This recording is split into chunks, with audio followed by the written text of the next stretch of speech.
Bonjour et bienvenue à ceux qui découvrent ma chaîne.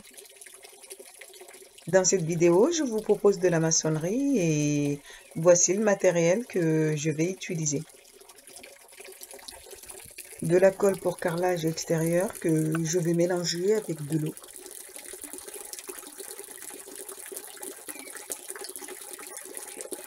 Là, je mouille le mur et les plaquettes d'angle pour parement mural pour une meilleure adhésion.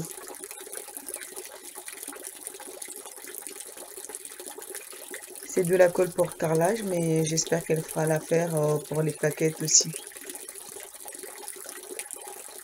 Au pire, je recommencerai s'il le faut, mais j'espère que non quand même. Pour la petite histoire du pourquoi et comment. Autrefois ici, il y avait une clôture en bois et l'ancien propriétaire l'a remplacée par la clôture actuelle en PVC. Et pour ce faire, il a coupé les poteaux à ras le muret en laissant le reste des poteaux dans le mur. Avec le temps et l'humidité, le bois a travaillé, il a gonflé et en gonflant, il a fissuré le mur et les plaquettes. À tel point que certains morceaux se détachaient du mur. Il a donc fallu réparer. C'est ce que j'ai fait d'ailleurs, on le voit là où les parties où il n'y a pas de peinture. Après avoir retiré le restant des poteaux en bois et réparé le mur, il a fallu remplacer les plaquettes. Et c'est ce que je fais là. Une fois les plaquettes remplacées, il ne restera plus qu'à repeindre le mur plus tard et je le ferai donc au moment venu.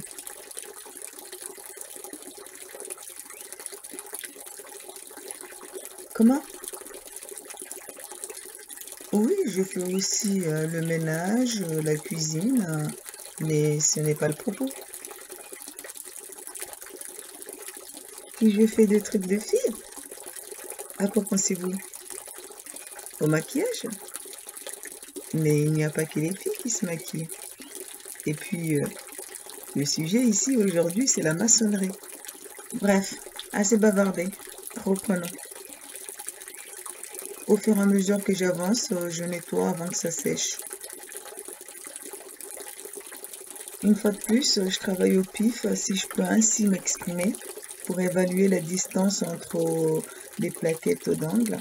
Et je rappelle aussi que je ne suis pas du métier, mais j'ai fait de mon mieux. Cela dit, sans avoir le compas dans l'œil, comme on dit, eh bien, je trouve que ce n'est pas trop mal dans l'ensemble.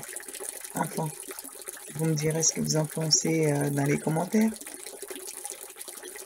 Et bien sûr, dans ces conditions, pour arriver à un niveau à peu près correct, eh bien, je m'y reprenais plusieurs fois d'ailleurs.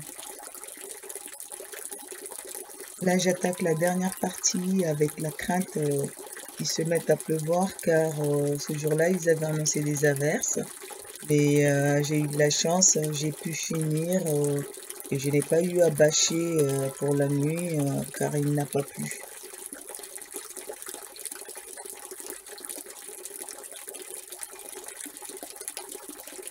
Un dernier coup d'éponge sur la clôture et le mur avant le nettoyage du matériel que j'ai utilisé.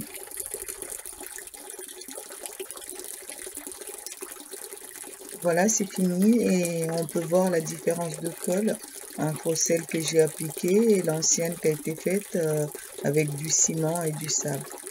À bientôt!